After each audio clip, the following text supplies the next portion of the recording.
Hoy vamos a hablar del Imperio Medio y sus grandes templos.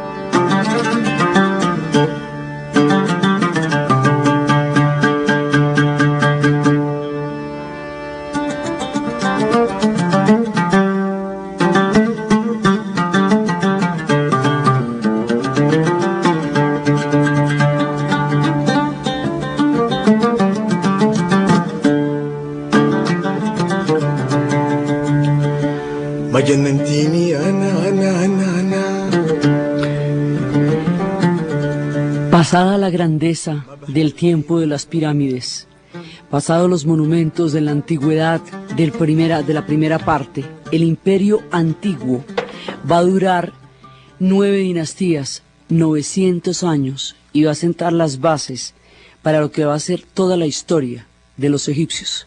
Las pirámides fueron el rasgo fundamental del imperio antiguo, con todos sus enigmas y sus muchas miradas. Este imperio va a llegar a su fin porque va a tener un faraón que se llama Pepi II. Este faraón aparentemente llegó al poder muy niño y terminó de gobernar ya en la decrepitud. Entonces gobernó una salvajada, algo así como 80, 90 años. Y en ese tiempo, como gobernó tanto, los sacerdotes se fueron apartando del faraón. La casta sacerdotal se fue sintiendo de alguna manera excluida, porque cuando alguien gobierna tanto tiempo no da lugar a ningún tipo de movilidad. Y no era un tipo así de lúcido como para poder tener tantos años y haber transformado el imperio. Entonces, finalmente no salió con nada, y al no producir la grandeza del imperio, va a producir una crisis. Cuando hay una estructura tan centralizada, cuando esto está tan completamente metido alrededor de la figura del faraón, cuando toda la economía, todos los canales, todos los regadíos, todo depende de la figura del faraón. Si el faraón no da la talla, si esto se despelota, colapsa. Entonces Egipto, cuando tiene periodos intermedios o periodos de crisis, colapsa. Y luego se recupera. Y estábamos viendo a lo largo de su historia que que los periodos de crisis son realmente breves en comparación con los periodos de prosperidad y de crecimiento, pero los tuvo también. Eso tampoco, pues nadie es perfecto. Entonces esta gente va a tener un momento en que tiene un siglo de crisis, y en ese siglo de crisis van 4 dinastías, y esas 4 dinastías claramente la embarran. Entonces, pero en ese momento, cuando se produce la crisis, todavía están completamente aislados. Llevan 9 siglos frescos de la vida sin haber visto a nadie, y en el momento en que tienen sus crisis, que es lo que llamamos periodos intermedios, pues no hay quien aproveche ni pesque en río revuelto para tratar de invadirlos, porque ellos no conocerán las invasiones sino hasta muy entrada su historia. Eso les permite reorganizarse y poder salir adelante después de las grandes crisis. Entonces, ellos van a tener toda esta época del periodo intermedio, pero esa época es breve con relación a los 9 siglos que duró el periodo intermedio, y con relación a lo que va a ser también los 4 que vienen en el siguiente, y luego los 12 que vienen en el nuevo. En ese momento, la crisis, la sensación de desintegración, la sensación de caos, se expresa en un papiro que se encontró de la época, que se llama el Lamento de Impuner, y dice: la risa ha perecido y no se ha vuelto a dar. La aflicción ronda por el país mezclada con lamentos. El país se ha entregado al hastío. El trigo ha perecido por todas partes. El granero está vacío, y quien lo custodia yace cuán largo es sobre el suelo. Es una manera de describir lo que significa la desintegración. A esta etapa de la historia de ellos la llaman la Edad Oscura, y es un siglo de luchas, donde surgen los discípulos de Set, como el mito fundacional de toda la cultura egipcia y el que fundamenta la muerte. Es el asesinato de Osiris a manos de su hermano Set, el desmembramiento del cuerpo de Osiris para no ser encontrado ni reconstruido por su esposa Isis. Es precisamente en lo que radica la esencia de la maldad, porque es mucho más allá de la muerte misma. Isis lo que va a hacer es recorrer todo el Nilo con la ayuda de un halcón, que son las inscripciones en las cuales ella se ve con los brazos alados de pluma de halcón. Y ella va a lograr recuperar todas las partes del cuerpo y volverlo a ensamblar. Solamente falta el falo. Construirá un falo de barro y tendrá una cópula con Osiris, y de esa cópula va a salir Horus, el dios halcón, que es el que establece el vínculo entre los faraones y los dioses, y es el que le da el carácter de la divinidad al faraón. Entonces, al caer en el periodo oscuro, al llegar al momento de caos, una de las expresiones de la decadencia y de la descomposición en la que se va a enfrentar Egipto durante este siglo de despelote, es el surgimiento de los seguidores de Set. Entonces los seguidores de Set empiezan a hacer una cosa que es completamente impensable y que no hubiera tenido lugar durante el Imperio Antiguo, que es el saqueo de tumbas. Ese saqueo de tumbas no se hace con fines de lucro, aunque después ese sería el motivo fundamental. Se hace porque son los seguidores de Set, las fuerzas de la oscuridad, quienes saquean las tumbas para poner en peligro la inmortalidad, porque como el que preside el reino de la muerte es Osiris, él es el señor de los muertos, y es en el regocijo de Osiris en el que los egipcios encuentran no solo el consuelo, sino el sentido profundo de la muerte, que es el que en retrospectiva le da cohesión a toda la cultura. Entonces, saquear una tumba era la manera de interrumpir el ciclo del paso al inframundo, es decir, al mundo de Osiris. Entonces, por eso los seguidores de Set, fuerzas de la oscuridad, señores de lo perverso, van a empezar a saquear las tumbas. Ahora, no se puede hacer nada contra Set, porque cuando Isis logra ensamblar, y cuando tiene a su hijo Horus, y cuando Horus va a tomar venganza sobre Set, le dicen, quieto ahí. Resulta que la maldad, las fuerzas de la oscuridad, ejercen equilibrios sobre el cosmos, junto con la bondad. Entonces no pueden ser eliminadas porque se rompen los equilibrios. Así que Set no puede desaparecer, así que les va a tocar que lo aguanten. Entonces, como Set no puede desaparecer, los seguidores de Set se van a dedicar al saqueo de tumbas, y esa va a ser una de las expresiones de lo que significa la decadencia, la desintegración, y un mundo de completa perversión del imperio, porque si saquean las tumbas, todo esto sucede durante 4 dinastías, la 7ª, la 8ª, la 9ª y la 10ª, pero como no los invadieron, entonces pasaron su época de oscuridad y lograron sobrellevarla y recomponerse, porque ellos cogen y se mejoran y se ponen más chéveres, y luego van a empezar a crear otra parte del imperio, que es lo que vamos a conocer como el Imperio Medio. O sea, pasada esta etapa de crisis y de caos, ellos vuelven y se ponen y vuelven y hacen su imperio. Por eso decimos que los periodos de crisis, de caos o de desintegración son mínimos al lado de los periodos de prosperidad. Antes de este periodo intermedio habían vivido 9 siglos a lo bien, y después de este periodo intermedio van a vivir 4 siglos regios. El Imperio Medio son 4 siglos, y esos 4 siglos que suceden entre el Imperio Antiguo, el periodo de oscuridad, y luego el Imperio Medio, otro periodo de oscuridad, y luego el Imperio Nuevo, esos 4 siglos ocupan en el tiempo histórico toda la existencia del Imperio Romano. Y aquí es el Imperio Medio. Digamos, la proporción del tiempo de los egipcios es una cosa impresionante, porque ellos viven en un periodo que llaman el Imperio Medio, la totalidad de lo que los romanos vivieron como imperio. El Imperio Británico duró 300 años, y realmente, pues, bien a lo bien, 100, que es el siglo XIX. Los imperios del siglo XX, 70 duró el soviético, y la actual hegemonía lleva solo 50 años. Así que el tiempo que manejan los egipcios es una cosa impresionante, porque mientras nos vamos para el Imperio Nuevo, para el Imperio Medio, están empezando a surgir una cantidad de civilizaciones que van surgiendo en esta etapa, y que son las que están dando ahí. Por ejemplo, cuando viene la época de crisis es cuando vienen las dinastías de Ur, y cuando ya viene lo que llaman el Imperio Medio, es cuando surge Babilonia como potencia, pero por hecho ellos son muy de buenas porque en el momento en que están en su época de crisis, Babilonia está como despelotada y no alcanza todavía la potencia que va a tener después. Entonces no los alcanzan a invadir. Los 900 kilómetros que separan al Éufrates del Nilo se convirtieron en una barrera efectiva para mantener aislados a los egipcios, y mientras ellos vuelven y montan su cuento, surge Babilonia, los hititas llegan a la Anatolia, hay una invasión de los aqueos a Grecia, vienen los primeros palacios de Creta y se hacen las construcciones de Stonehenge en Inglaterra. Entonces ellos siguen frescos allá.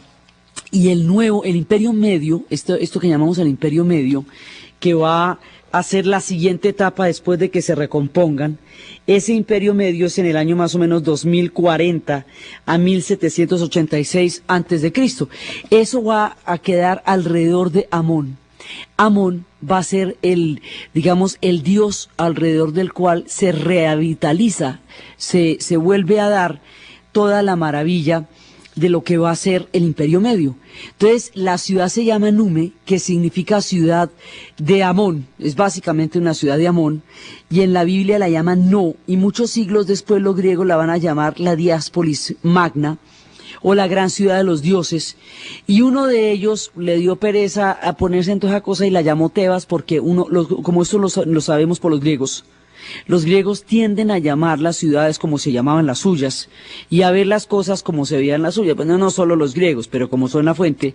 Entonces, finalmente, uno de ellos terminó llamándola Tebas, que es como se llamaba una de las ciudades griegas. Por eso es que hay una Tebas en Grecia, que era la famosa falange tebana y todo ese cuento, y por eso hay una Tebas en Egipto.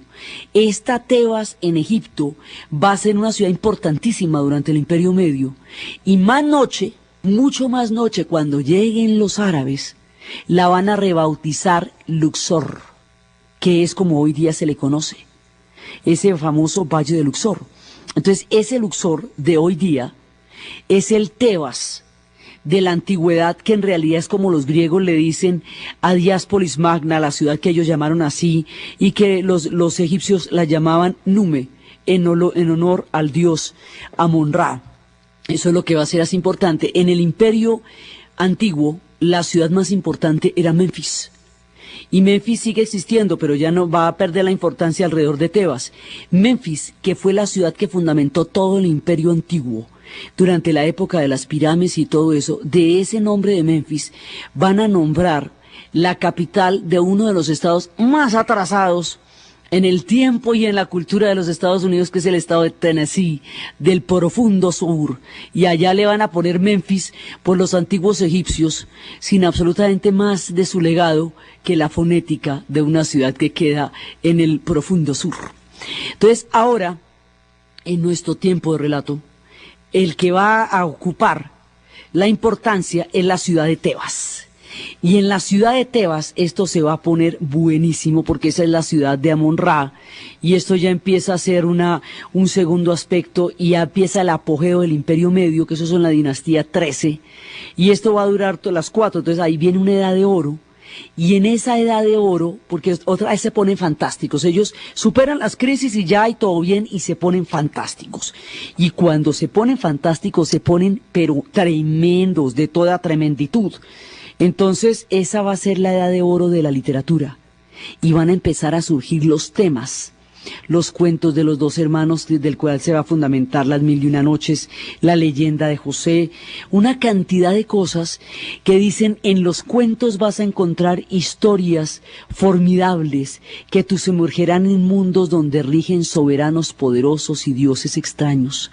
Sabrás de un hombre asustado que toca el suelo con la frente entre las esfinges, de una serpiente que llora la muerte de sus hijos abrazados por la caída de una estrella, de un mago que resucita ocas decapitadas y hace abrirse las aguas, como un adelantado Moisés. Conocerás a un rey que se deleita haciendo remar a sus más hermosas doncellas, desnudas en un bajel de ébano y oro. Entonces, viene una época en que los sabios empiezan a dilucidar, en que empiezan a darse de un sabio que dilucida el número de las cámaras secretas del santuario de Tot. Encontrarás a los irreconciliables Horus y Set, encontrarás al sagaz de Enhut y astuto como Odiseo, historias surgidas de las paredes de las pirámides, de los papiros desperdigados bajo el sol, o apretados sobre el pecho de una momia, historias que un viejo faraón susurraba a sus nietos. Y empiezan los cuentos y la literatura, y ahí, en ese periodo, en la edad de oro de la literatura del Imperio Medio de los egipcios, es cuando surge la historia de Sinué. Habíamos hablado de Sinué como un hombre que fue desterrado durante el despelote de una de esas épocas de crisis, y que después va a regresar porque no puede morir lejos de su tierra, porque pierde la oportunidad de la inmortalidad. Entonces Sinué, entre la nostalgia, el desengaño, porque el tipo se va por un cambio de dinastía que lo obliga al exilio. El exilio para un egipcio pues es una cosa impensable, porque precisamente la nostalgia y el miedo de perder la capacidad en la inmortalidad lo atormenta. Él va a triunfar, va a ser un hombre importantísimo en la sociedad donde estuvo, pero en el momento de la muerte siente que tiene que regresar a Egipto, y al regresar a Egipto tiene una cantidad de sentimientos mezclados, de nostalgia, de admiración, de toda clase de sentimientos, y de la búsqueda de la inmortalidad, que es a lo que regresa a Egipto.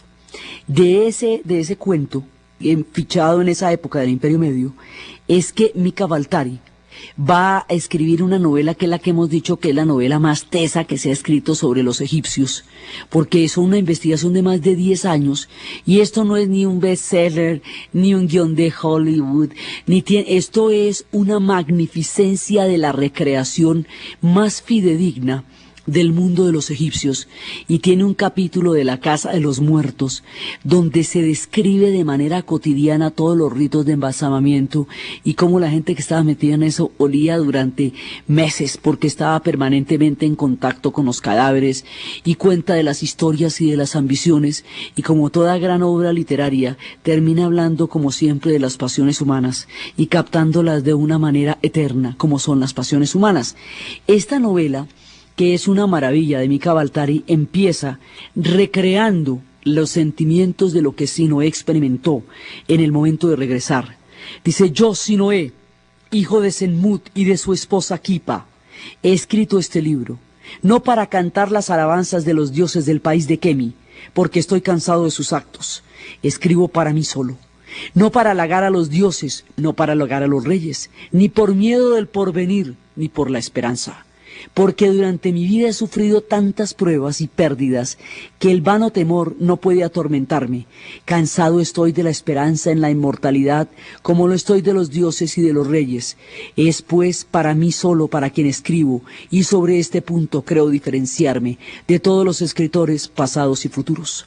Sin embargo, Sinué, a pesar de su escepticismo, a pesar de su hastío y de su cansancio, y a pesar de su duda de la inmortalidad, se devuelve para poder morir en la inmortalidad. Así que pues a la hora del té vuelve a lo suyo, que es la creencia en la inmortalidad.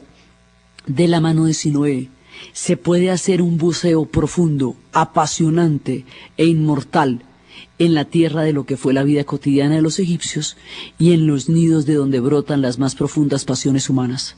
Entonces la época de la literatura, la edad de oro de esta literatura del Imperio Medio, deja una posibilidad inmensa de cuentos y narraciones que va a hacer que las Mil y Una Noches vayan a salir de cuentos tomados de la edad, algunas historias de las Mil y Una Noches vayan a salir de cuentos tomados de la edad del periodo medio de los egipcios, que de ahí salga Sinué y que de ahí salgan los cuentos más fantásticos del mundo. Ahí también hay una modificación en el arte, porque las expresiones empiezan a formar parte de las estatuas.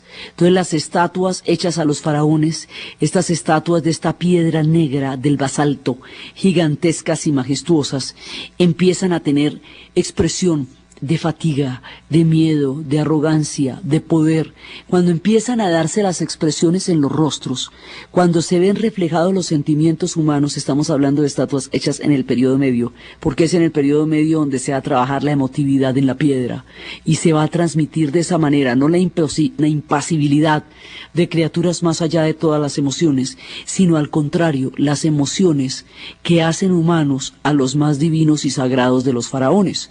Entonces viene esta etapa, y en esta etapa se van a vivir cosas maravillosas, porque en esta etapa empiezan las construcciones de los templos. Los templos de aquí en adelante van a continuar eternamente hasta el final. Estos templos van a tener en este momento una manera impresionante de empezar a representar la grandeza de este periodo. Cada uno de los periodos va a tener grandezas y maravillas. Entonces, las maravillas de la antigüedad, del Imperio Antiguo, son las pirámides. Las del Imperio Medio son los templos, el inicio de la construcción de los templos y los obeliscos. Y ya las del Imperio Nuevo es toda la refinación y la consolidación de todo lo que ha ido apareciendo en el Antiguo y en el Medio. Entonces empiezan los templos, y estos templos empiezan a construirse durante muchísimo periodo. Estos templos no es que se añadan, sino que cada uno va complementando. O sea, no son capas de historia por construidos, son más bien formas en las cuales se va complementando, y empieza la construcción durante una dinastía, y cada nueva dinastía y cada nuevo periodo complementa, añade y hace más magnífico el templo representado dentro de las maravillas. Pero estamos hablando de las recontra maravillas. En esta ciudad que llamábamos Tebas en esa época y que hoy se llama Luxor, hay 2 templos. Y esos 2 templos son los complejos más maravillosos de los que uno se pueda imaginar. Son el templo de Luxor y el templo de Karnak, todos dedicados a Amón-Ra. Estos van a sufrir después, cuando la época de la herejía contra del monoteísmo, pero por ahora van a ser una cosa del otro mundo, y empiezan estos templos a surgir.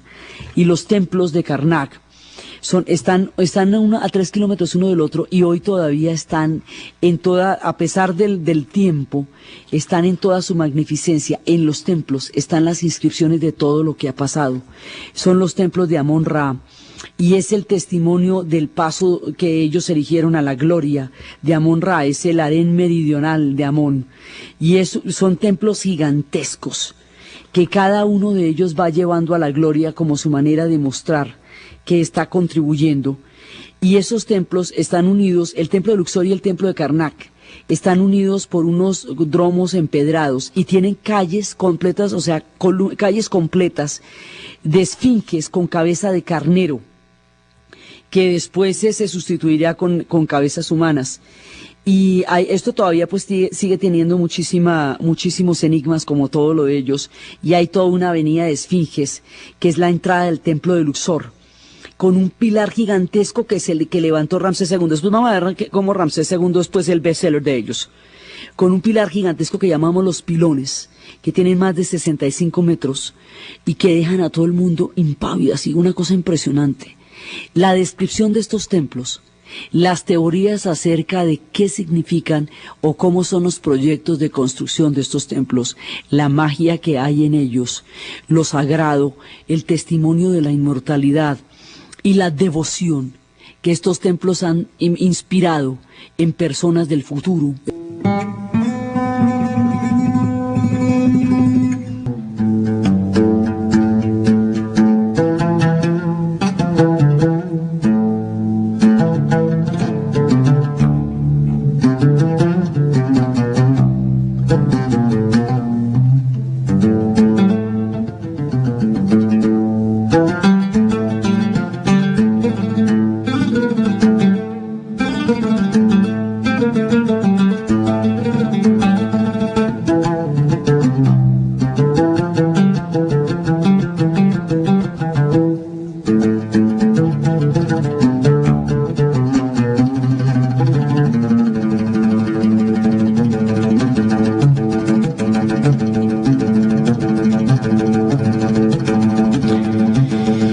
El templo de Karnak es una de las verdaderas maravillas del mundo. Este templo se va a construir a lo largo de 2000 años y se remonta desde el Imperio Medio hasta la era de los Ptolomeos. Todavía le están poniendo cositas y le están añadiendo. Este templo es absolutamente gigantesco y es el que tiene los bosques de columnas. Es el que más se ve en las películas porque tiene bosques de columnas en las cuatro direcciones. Primero está la Avenida de los Carneros, luego los bosques de columnas. La Avenida de los Carneros es una avenida completa de esfinges que tienen los rostros de los carneros. Luego vienen los pilones de 65 metros de altura. Los pilones son una cosa del otro mundo porque son dos pilares, pero son cuadrados y grandísimos, como dos portales. Y de ahí para adelante usted entra y empieza a aparecer el bosque de columnas. Estas columnas son de tamaños inimaginables, son de tamaños que hacen ver la figura humana a una escala perfectamente empequeñecida, no solo frente al tamaño de las estatuas y frente al tamaño de las columnas, sino frente al tamaño de los jeroglíficos, de los dibujos. Es decir, las personas perfectamente pueden tener en promedio la estatura de uno de los dibujos, o de uno de los cartuchos, o de uno de los jeroglíficos que están tallados, están completamente tallados, y en las tallas se ven los recorridos de cuando han ido, de cuando han vuelto. Los templos se convierten en una especie de túnel del tiempo, donde se puede ver cómo era la vida de ellos, qué soñaban, qué hacían, qué amaban, cómo era su culto a los dioses, su culto a la fertilidad. Los templos son muy diferentes los unos de los otros. Arrancan en el Imperio Medio, pero van a llegar a los florecimientos impresionantes en el Nuevo. Y en los templos se va viendo, una serie, digamos, de claves que se repiten de uno a otro, que son el papiro y el loto encontrados, que cuando están entrelazados el papiro y el loto significa Señor del Alto y Bajo Nilo, que es la unificación.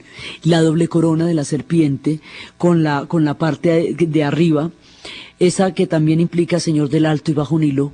Empiezan a aparecer las ocas en un sentido y en el otro sentido, que indican también Alto y Bajo Nilo. Además, en la época del Imperio Medio es cuando Setrosis va a avanzar sobre Nubia. Y al avanzar sobre Nubia, la tierra negra, la tierra de los pueblos negros, es cuando este mundo va a coger un carácter tan profundamente africano, porque Nubia ya es un sector mucho más profundo en términos de la geografía, diverso en términos de la cultura, y añade unos rasgos bellísimos de un pueblo de una belleza incomparable que se ha transportado a lo largo de los milenios en las falucas y que ha visto los atardeceres y ha visto las puestas de sol y ha visto salir el sol a lo largo de unos tiempos inmemoriales, donde estaba también el reino de Kush, el reino de los Kushitas, que es lo que ellos van a invadir y van a formar parte de lo que es todo el Alto Nilo. Y así es que el Nilo, digamos, el imperio va a llegar hasta el final, pues digamos, nunca se va a saber la desembocadura, y después los romanos, cuando alguien está buscando algo imposible, dice, estás buscando el nacimiento del Nilo. Pero si van bajando, hasta encontrar al pueblo de Nubia, que aún hoy conserva secretos maravillosos, bellezas incomparables y todo un exotismo de una tan apacible y tan bondadoso y tan espiritual y tan eterno como la cultura a la cual quedaron anexados por la vía de la expansión del imperio. Entonces los templos se van construyendo en toda esta época, y el templo de Karnak tiene una grandeza que desconcierta, una monumentalidad que paraliza, porque la parte de arriba del templo terminan los papiros y los lotos, abiertos o cerrados según la simbología, y cuando ya se levanta la parte de arriba de las columnas, los ojos han perdido la perspectiva de las dimensiones, porque excede las dimensiones de lo que estamos acostumbrados a ver. Y si la columna en su grandeza no fuera suficiente, hay un bosque de ellas. Y si el bosque no fuera suficiente, las inscripciones de todas sus vidas, sus sueños, sus anhelos, sus campañas, sus andares y todo lo que ellos han significado están totalmente impresas como huellas indelebles sobre estas gigantescas columnas. Así que cuando se camina sobre un bosque de columnas de más de 30 metros y la figura humana resulta totalmente insignificante, no solo frente a la columna, sino frente al dibujo mismo, y la sombra que se proyecta es la sombra de la inmortalidad sobre monumentos que la imaginación humana de las épocas actuales no se atreve siquiera a concebir. Entonces entiende uno la dimensión de la grandeza, la propuesta de civilización y la monumentalidad y el concepto de lo eterno y cómo estaba hecho para perdurar en los milenios lo que se construía con tanta devoción de una dinastía a otra, atravesando los misterios, atravesando todas las diferentes formas. Los templos cambian mucho si son templos femeninos o si son templos masculinos. Los templos masculinos son templos totalmente épicos, dedicados a grandes batallas o dedicados a gestas.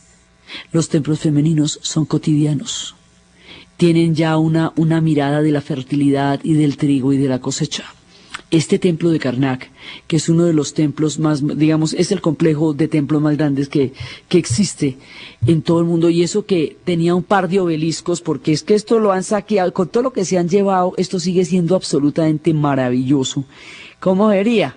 Este templo de Karnak tenía un par de obeliscos gigantescos, y esos obeliscos se los llevaron para París, y están en la Plaza de la Concordia. Entonces, otros pueblos, aspirando a la grandeza, queriéndose untar de la inmortalidad de los egipcios, aprovecharon su admiración para ejercer también el saqueo y llevarse estos gigantescos obeliscos. Los obeliscos son monumentales para la Plaza de la Concordia, a ver si llevándose un pedacito de Egipto se untan un poco de su inmortalidad. Efectos de la pretensión del colonialismo y de lo que va a ser también la idea del saqueo para emular a través del robo la inmortalidad de estas grandes civilizaciones.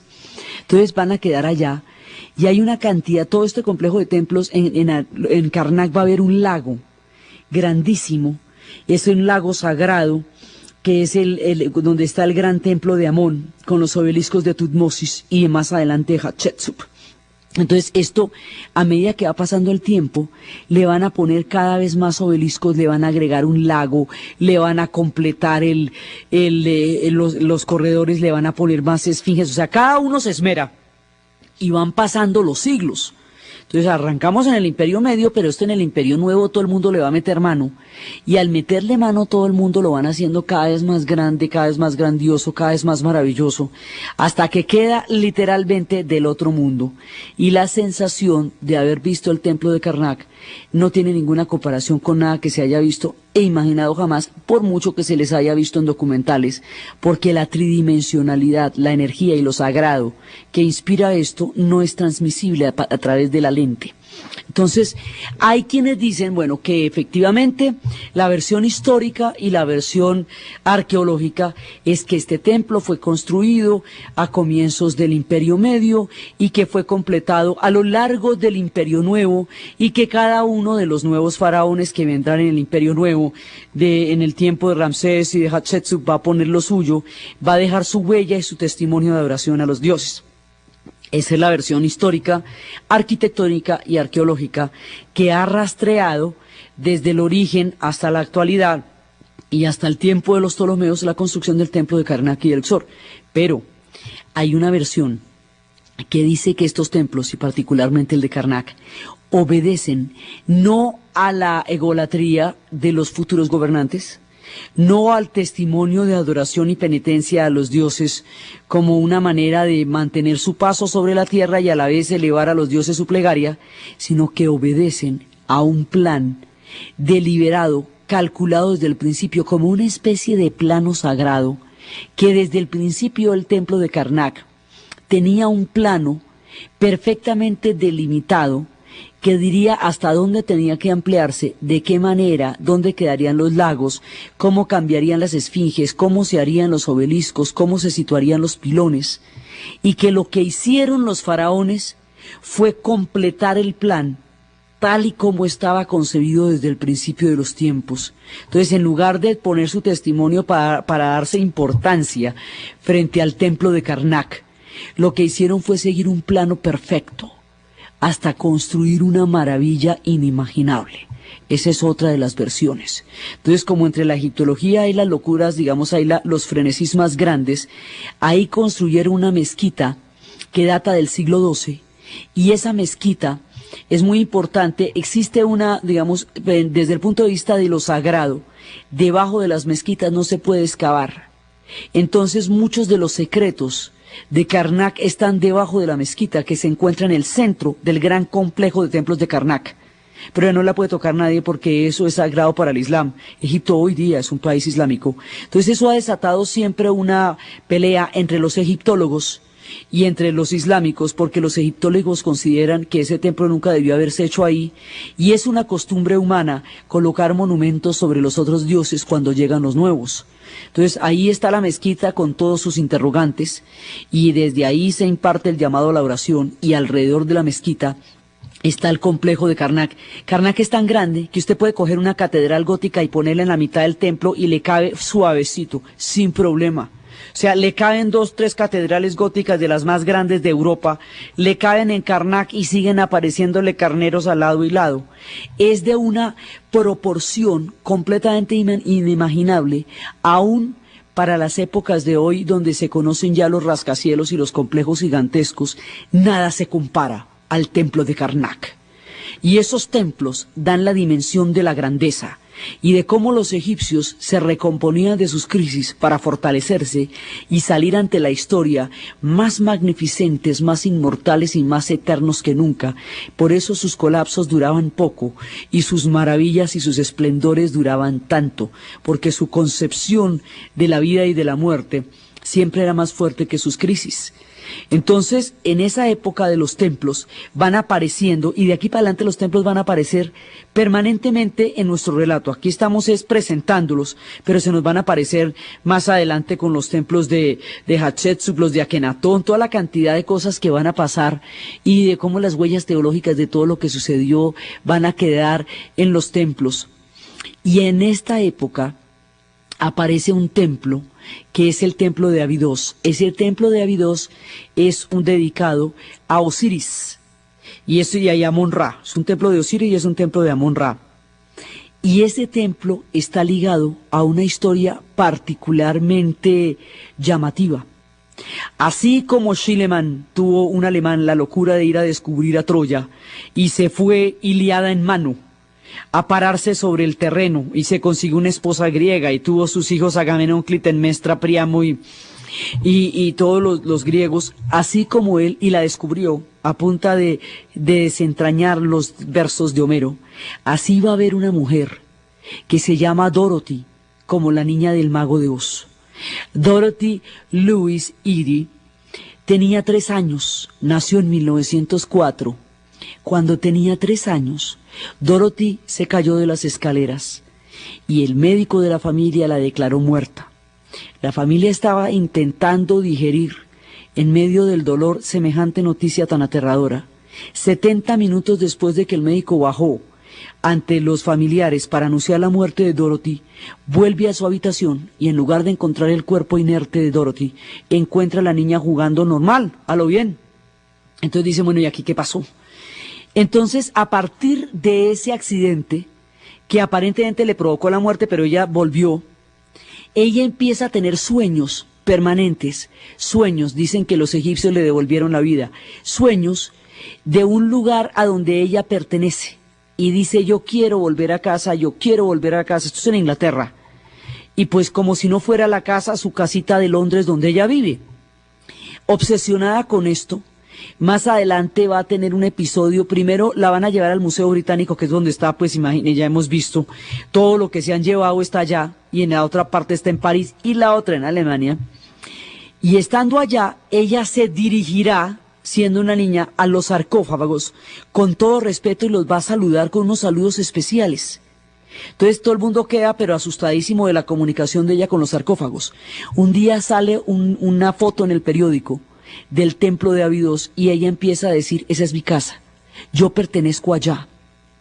Y luego en un experimento de escritura automática. La escritura automática era uno de los experimentos que eran favoritos de los surrealistas, que consistía en escribir lo que le viene a la mano en el punto en que usted está entre la vigilia y el sueño. Hay un punto cuando usted ya se va a dormir, entre la vigilia y el sueño, donde se entrevé el subconsciente.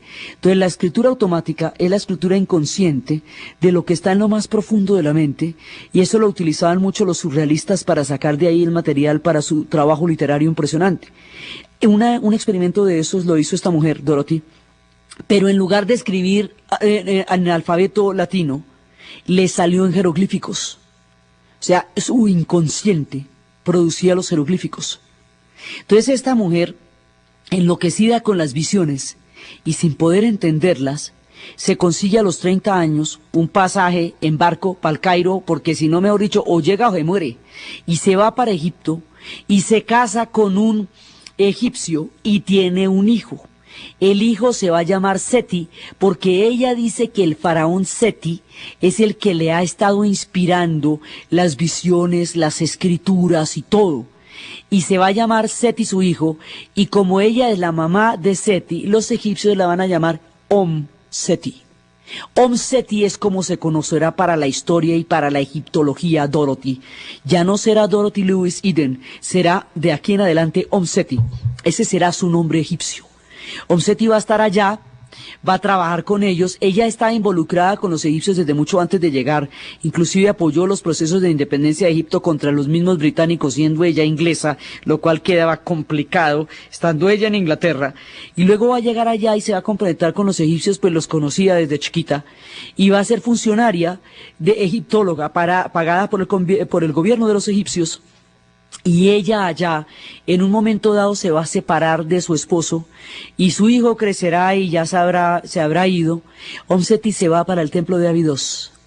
El templo de Abidos no queda en los circuitos turísticos de la actualidad, queda en una zona más arriba de Luxor, pero es uno de los templos más importantes de testimonio de Amon-Ra. O sea, con todos los templos que se pueden ver en la actualidad, aún hay más.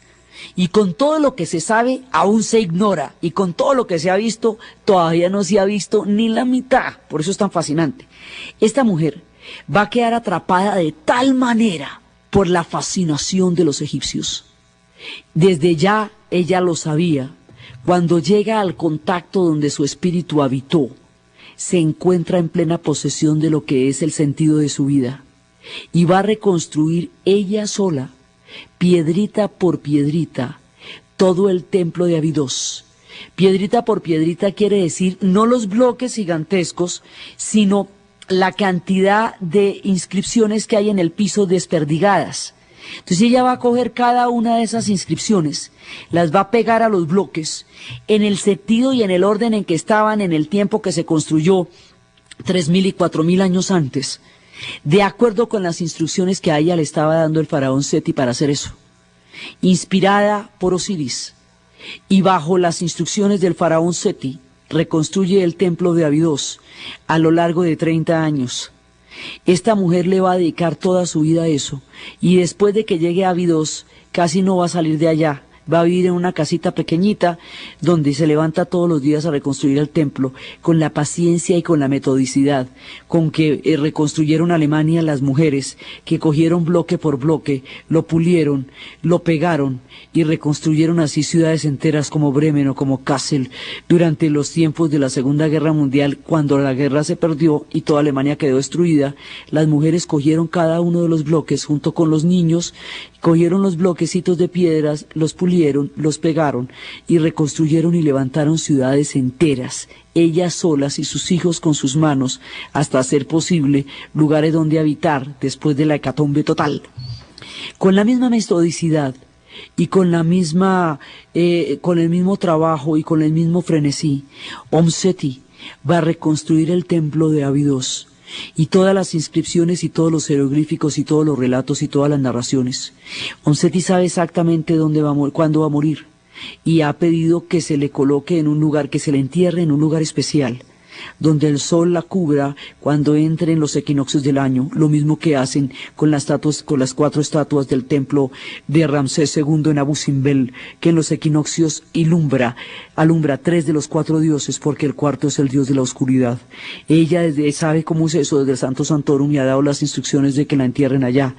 No se pudo por problemas burocráticos enterrarla exactamente de esa manera, pero a ella sí la van a enterrar en el occidente. La dirección en que están enterrados los muertos en Egipto es muy importante, pues están enterrados al occidente, que es donde se oculta el sol. Al oriente nace, ¿cierto? Y al occidente se oculta. Allí donde se oculta el sol es donde empieza el viaje del inframundo. Y entonces, por eso, las tumbas están todas en esas direcciones. En el costado occidental del río, que es donde empiezan los viajes al inframundo, porque es donde se oculta el sol. Ahí va a ser enterrada Om-Seti, muerta en 1981, habiendo nacido en 1904. Su vida entera, dictada por las visiones del faraón Seti.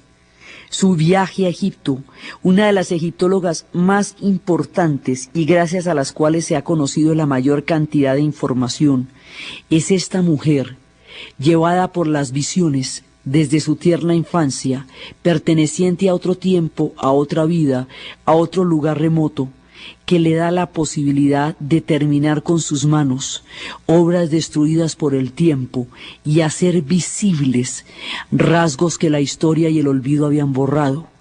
Como ella, hay algunos personajes en todas estas historias, pero ella es la más fascinante de todas, Om-Seti, recordada y adorada por los egipcios. Gracias a ella se va a conocer una cantidad impresionante de información sobre estos templos que el olvido había remitido a las regiones de lo incognoscible, y que ella, a través de las visiones y las instrucciones de Seti, y su profunda fe, y el haber habitado lugares y tiempos muy anteriores a su presencia física, logró recuperar a través del trabajo de toda una vida. Ella va a ser presa de la fascinación de los egipcios, como muchos otros, que serían capaces de pasar 30 años en un cuarto de 1 metro por 2 solamente descifrando los jeroglíficos. Los templos, por toda la capacidad informativa monumental, eterna, energética y mágica que tienen, atrapan de una manera inevitable y hacen que las personas sientan que su vida no puede estar lejos de todos esos signos, y que haya gente que no haya podido ni salir ni regresar, porque quedan perfectamente atrapadas en los acertijos, en los sortilegios, en lo sagrado, en lo explícito, en lo velado de todas estas escrituras, de todos estos templos. Om-Seti es uno de los casos más mágicos, más venerables y más maravillosos de esta profunda fascinación que ejercen los egipcios sobre los diferentes tiempos. Ella, en rigor, pertenecía a esa civilización y a esa época, tanto como cualquiera, como Tutmosis o como Sartrosis, solamente que nació en el siglo XX y en Inglaterra, accidente que rápidamente se pudo solucionar mediante la llegada física de ella y su dedicación el resto de la vida a sacar adelante este templo y a ensamblar cada una de las inscripciones como un gigantesco rompecabezas para sacar a la luz un templo olvidado, dedicado. En ese templo se dice que estuvo la cabeza de Osiris durante su desmembramiento a lo largo del Nilo, y que ahí radicaba la importancia de su culto. Es un templo a Osiris y es un templo a Mon-Ra, y es Om-Seti la que, guiada por la voz de Set, los trae a la luz de la historia del siglo XX, este templo que hoy forma parte del circuito es el templo de Abidos. En esa época va pasando todo esto en el Imperio Medio, y el Imperio Medio, en la siguiente crisis, ya no van a estar tan de buenas. En la siguiente crisis, ya cuando otra vez se presente un periodo de caos, van a llegar los Hicsos, y ahí sí les van a dar por la cabeza un rato, porque van a llegar con la rueda. Para entonces los egipcios llevaban más de 1000 y pico de años solos, frescos de la vida, y no habían conocido nunca ningún invasor. Conocerán a los Hicsos, conocerán un invasor, vendrán otras influencias y sabrán de los asiáticos. Lo que pase con los Hicsos, la llegada de los invasores, el conocimiento de la rueda, el asombro de los egipcios, la llegada de extranjeros, los posibles orígenes de la historia de José y sus hermanos, y todo aquello que va a ocurrir en las turbulencias de este imperio, aprestándose a los tiempos del Imperio Nuevo, es lo que vamos a ver en el siguiente programa. Entonces, desde la fascinación, las visiones, las alucinaciones o los dictados mismos de los misteriosos templos que Set iba a tener desde pequeña, desde la manera como Set la va a inspirar para sacar del olvido sus propias memorias inscritas en jeroglíficos, desde la magia, la monumentalidad de Karnak, desde la grandeza de un testimonio incomparable con nada que exista en la civilización de nuestro tiempo, desde lo profundo de estos bosques de columnas y de estas avenidas de esfinges de carneros y de los pilones y de la grandeza de los templos del Imperio Medio, desde la fascinación de la construcción de una ciudad dentro de otra ciudad, totalmente poblada de columnas, de lotos y de papiros que se desvanecen en el cielo, desde esta monumentalidad y desde estos misterios, en la narración Diana Uribe, en la producción Jessy Rodríguez, y para ustedes feliz domingo.